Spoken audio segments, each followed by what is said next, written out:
बार जो लोकसभा का चुनाव होगा उसमें कई ऐसे सांसद हैं जो बाहरी हैं, जो भारतीय जनता पार्टी से हैं, उनका टिकट कट सकता है। ये चर्चाएं, एक विधायक दूसरे विधायक को मारने के लिए निकल पड़ते हैं। कितना शर्मसार हो गया विधानसभा से। इसकी जांच होनी चाहिए। भारतीय जनता पार्टी झारखंड में 2024 की तैयारी में कूद पड़ी है। कैसी तैयारी है और क्या हो रहा है, क्या प्लान बना आज मधुबन में आप लोग? कहा जाता था कि राजनीति में जो सबसे तजुर्बेदार लोग होते हैं उन्हें ही विधानसभा में विपक्ष का नेता बनाया जाता था, लेकिन इस बार आपकी पार्टी अलग टाइप की रणनीति बना रही है। चर्चाएं हैं कि कम उम्र के विधानसभा के जो विपक्ष के नेता हैं उन्हें बनाने की तैयारी, तो ये जाति कार्ड खेलने की तैयारी कर रही है। सर, आप सबसे तजुर्बेदार नेता है झारखंड के, आपको क्या लगता है दीपक प्रकाश जी के जाने से और बाबूलाल मरांडी के आने से 2024 में कुछ मुनाफा हो पाएगा भारतीय जनता पार्टी? बाबूलाल मरांडी को गांव-गांव में जानता है लोग। यहाँ से ही कुछ दूरी पे एक चंदन गैरी विधानसभा है और बोकारो विधानसभा है। दोनों को जोड़ने वाली एक नहर थी जिसे गवाई ब्राज नहर योजना कहा जा रहा था और 161 करोड़ रुपया की ये योजना थी। मुख्यमंत्री कल उसका उद्घाटन करने वाले थे। उद्घाटन के पहले ही नहर टूट जाता है। इसमें कोई भ्रष्टाचार किया है, घोटाला किया है तो उनको जेल के सिंगजे के अंदर बंद करना चाहिए। कल रांची के विधानसभा में जो हुआ वो झारखंड के इतिहास में कभी ना हुआ था। हमारे साथ इसी मुद्दे पे बात करने के लिए भारतीय जनता पार्टी के वरिष्ठ नेता सीपी सिंह साहब हैं। सर, बहुत बहुत स्वागत है। धन्यवाद। कल जो घटना घटी विधानसभा में, एक विधायक दूसरे विधायक को मारने के लिए निकल पड़ते हैं, कितना शर्मसार हो गया विधानसभा सर? देखिए, ये सब चीज़ें नहीं होनी चाहिए क्योंकि विधानसभा बहस के लिए है। हर दल, चाहे वो किसी भी दल से संबंधित हो, विधानसभा के अंदर अपनी बात रखने के लिए स्वतंत्र है। लेकिन स्वतंत्र है का अर्थ यह है कि मर्यादित ढंग से रखना है। कोई किसी पर व्यक्तिगत आक्षेप न लगाए, कोई ऐसे शब्दों का प्रयोग न करे जिसके कारण दूसरे को मन में कष्ट हो। लेकिन समझ में नहीं आता है कि इस तरह की चीज़ें क्यों होती है। अब लगता है कि जैसे कौन बड़का वीर है, इस तरह की चीज़ें होने लगती हैं। एक माननीय विधायक हैं, अब हमेशा उलूल जुलूल बकते भी हैं। अब वो क्या है कि उन्होंने कह दिया कि आदिवासी लोग होशियार कैसे हो गया। अरे भाई, आदिवासी लोग होशियार नहीं है, इसका मतलब आप कहना क्या चाहते हैं? ठीक है, हर कोई एक व्यक्ति हो सकता है, दो व्यक्ति हो सकता है, लेकिन आप पूरे आदिवासी समाज को आप इस तरह का बात करके, तो आदिवासी समाज का तो अपमान है ना। हाँ, दूसरी तरफ भी है कि अपनी बातों से उसे शर्मिंदगी महसूस कराना, लज्जित कराना चाहिए।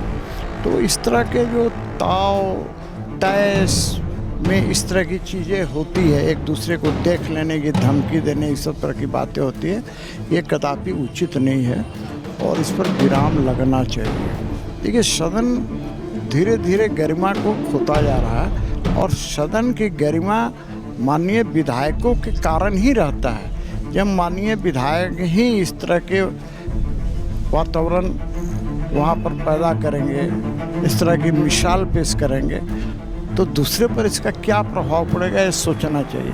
आप कोई कमरे के अंदर बैठकर और कुश्ती नहीं कर रहे हैं, ये सारी चीज़ें जनता देख रही है, तो उस जनता पर क्या प्रभाव पड़ रहा होगा। और वो सोचते होंगे कि भाई हमने कैसा जनप्रतिनिधि बनाकर भेजा है जो वहाँ पर मारपीट करने पर उतारू हो जाता है। मेरा यही कहेगा, आग्रह ही कर सकते हैं कि भाई आप अपनी बातों को जोरदार ढंग से रखिए, लेकिन किसी के ऊपर व्यक्तिगत आक्षेप मत कीजिए, किसी के ऊपर ऐसा बात मत बोलिए कि उसको या उसके किसी व्यक्ति को या कोई समाज को तकलीफ लगे। तो जो भी हुआ गलत हुआ, निंदनीय है, मैं इतना ही कह सकता हूँ। अच्छा सर, अभी आप मधुबन से आ रहे हैं बैठक समाप्त कर। भारतीय जनता पार्टी झारखंड में 2024 की तैयारी में कूद पड़ी है। कैसी तैयारी है और क्या हो रहा है, क्या प्लान बना आज मधुबन में आप लोग? देखिए, भारतीय जनता पार्टी वैसे तो सालों भर प्रत्येक दिन कोई न कोई संगठनात्मक कार्य करते ही रहते हैं। और कई तरह के संगठनात्मक कार्य होते रहते हैं। यह विशेष बैठक इसलिए थी कि पहली बार अध्यक्ष बनने के बाद माननीय बाबूलाल मरांडी जी ने बैठक लगे थे और उस बैठक में आने वाले दिनों के लिए कार्यक्रम तय किए गए। सर्वविदित है कि माननीय बाबूलाल मरांडी जी 17 अगस्त से भोगनाटी संथाल परगना से वो यात्रा निकालेंगे और प्रत्येक विधानसभा में, हमारे यहाँ 81 विधानसभा में वो जाएंगे। ये 2 महीना तक लगातार वो जाएंगे और एक दिन में 2 विधानसभा में सभा करेंगे। तो इस प्रकार से एक तो ये है कि पूरा झारखंड वो घूम लेंगे, वहाँ पर 2-2 जनसभा करेंगे। यदि मान लीजिए किसी जिला में 4-6 विधानसभा है तो वहाँ 3 दिन समय देंगे। तो इस प्रकार से 81 विधानसभा में घूमेंगे। साथ ही विधायकों को भी अलग अलग टास्क दिए गए हैं, जिला अध्यक्ष को भी अलग टास्क दिया गया है। पिछला क्या कार्रवाई हुआ था, पिछला कौन सा काम सौंपा गया था, उस काम का क्या हुआ, कितना आप किए, उसकी भी समीक्षा की गई। आने वाले दिनों में क्या करना है उसकी समीक्षा की, ताकि इस कार्यक्रम को भी देख सकें और साथ ही इस कार्यक्रम का भी प्रचार प्रसार कर सकें। इस बार सोशल मीडिया पे कुछ दिनों से ज़बरदस्त कुछ चीज़ें रन कर रही है कि इस बार जो झारखंड में बाहरी भीतरी को लेकर खूब चर्चाएं हो रही है। इस बार जो लोकसभा का चुनाव होगा उसमें कई ऐसे सांसद हैं जो बाहरी हैं, जो भारतीय जनता पार्टी से हैं, उनका टिकट कट सकता है, ये चर्चाएं। अब ये तो मैं नहीं कर सकता किसका टिकट कटेगा किसका नहीं कटेगा, क्या होगा एक भविष्य के गर्त में है। हम लोग भारतीय जनता पार्टी के कार्यकर्ता हैं और कार्यकर्ता होने के नाते पार्टी द्वारा जो दायित्व दिया जाता है उस दायित्व का हम लोग ईमानदारी पूर्वक पालन करने का काम करते हैं। सर, कहा जाता था कि राजनीति में जो सबसे तजुर्बेदार लोग होते हैं उन्हें ही विधानसभा में विपक्ष का नेता बनाया जाता था, लेकिन इस बार आपकी पार्टी अलग टाइप की रणनीति बना रही है। चर्चाएं हैं कि कम उम्र के विधानसभा के जो विपक्ष के नेता हैं उन्हें बनाने की तैयारी, तो ये जाति कार्ड खेलने की तैयारी कर रही है। देखिए, इसके बारे में तो मुझे कुछ भी जानकारी भी नहीं है और मैं जानकारी रखने में भी विश्वास नहीं करता हूँ। मैं इतना ही जानता हूँ कि भाई पार्टी जो दायित्व देती है आज तक उस दायित्व का निर्वहन करते रहा हूँ, कर भी रहा हूँ, अब आगे भी करता रहूँ। उसके दाएं बाएं ऊपर नीचे मैं कुछ न देखता हूँ न सोचता हूँ, कोई मतलब ही नहीं रहे। पार्टी का काम करना है, विधायक के नाते जनता की सेवा करना है, बस इतना ही जानता हूँ, उससे ज़्यादा मैं कुछ जानता ही। सर, आप सबसे तजुर्बेदार नेता हैं झारखंड के, आपको क्या लगता है दीपक प्रकाश जी के जाने से और बाबूलाल मरांडी के आने से 2024 में कुछ मुनाफा हो पाएगा भारतीय जनता पार्टी? देखिए, बाबूलाल मरांडी इस झारखंड के प्रथम मुख्यमंत्री हैं, तजुर्बेदार नेता हैं। बाबूलाल मरांडी को गांव-गांव में जानता है लोग, एक छोर से दूसरे छोर तक कहीं भी बाबूलाल मरांडी के बारे में किसी बच्चे से भी पूछ देगा तो जानता है। दीपक प्रकाश भी हमारे पार्टी के बहुत पुराने नेता हैं, उन्होंने भी संगठन के लिए काम किया है, बाबूलाल जी भी कर रहे हैं। तो मैं ये कहूँगा कि भाई हर व्यक्ति की तुलना एक दूसरे से नहीं की जा सकती। बाबूलाल मरांडी भी पार्टी के लिए काम कर रहे हैं और दीपक प्रकाश जी भी काम कर रहे हैं।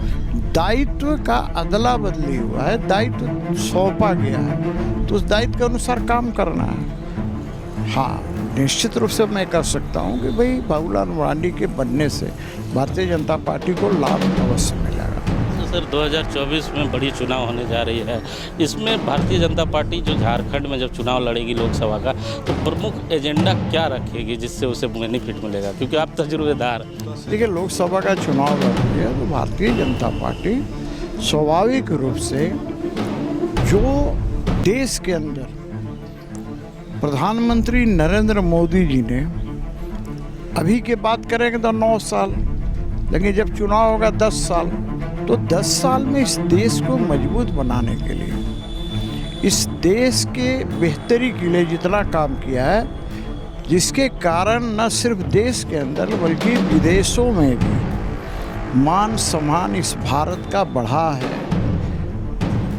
यह देश विश्व गुरु की ओर बढ़ रहा है, 5वीं अर्थव्यवस्था का यह देश हो गया है।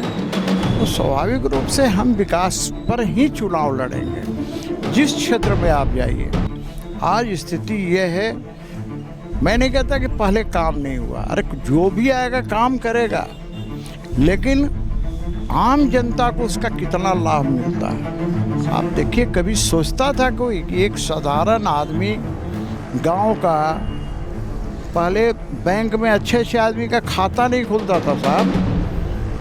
जनधन योजना के तहत 32 करोड़ से ज़्यादा लोगों का खाता खुलवाने का काम। इस कोरोना काल में उन खातों में केंद्र सरकार ने पैसा भेजा। कोरोना काल से लगातार आप देख रहे हैं कि 80 करोड़ जनता को मुफ्त में अनाज मिल रहा है। योजनाएं गिनाएंगे तो मैं भी नहीं गिना सकता, इतनी योजनाएं इस देश के लिए दिया है, देश की जनता के लिए दिया है। तो हम उसी पर चुनाव लड़ेंगे। सर, अंत में बस एक चीज़ जानना चाहूँगा, क्योंकि आप भ्रष्टाचार पे खूब मुखर होकर बोलते हैं। यहाँ से ही कुछ दूरी पे एक चंदन क्यारी विधानसभा है और बोकारो विधानसभा है। दोनों को जोड़ने वाली एक नहर थी जिसे गवाई ब्राज नहर योजना कहा जा रहा था, और 161 करोड़ रुपया की ये योजना थी। मुख्यमंत्री कल उसका उद्घाटन करने वाले थे। उद्घाटन के पहले ही नहर टूट जाता है। इसकी जांच होनी चाहिए, और देखिए, जांच होने के बाद ही पता चलेगा कि टूटने के पीछे कारण क्या है। क्या इसके लिए प्राकृतिक कारणों से टूटा है, या इसको बनाने में भ्रष्टाचार हुआ है? तो इसके लिए जांच होगा, और जांच करा के सरकार को चाहिए कि जो भी इसके लिए दोषी हो, कोई भी दोषी हो, उस पर बिना सोचे विचारे कार्रवाई करे। देखिए, होता क्या है कि लोग बच जाते हैं, जिसके कारण मनोबल बढ़ता है और भ्रष्टाचार करने का उनमें ताकत आ जाती है।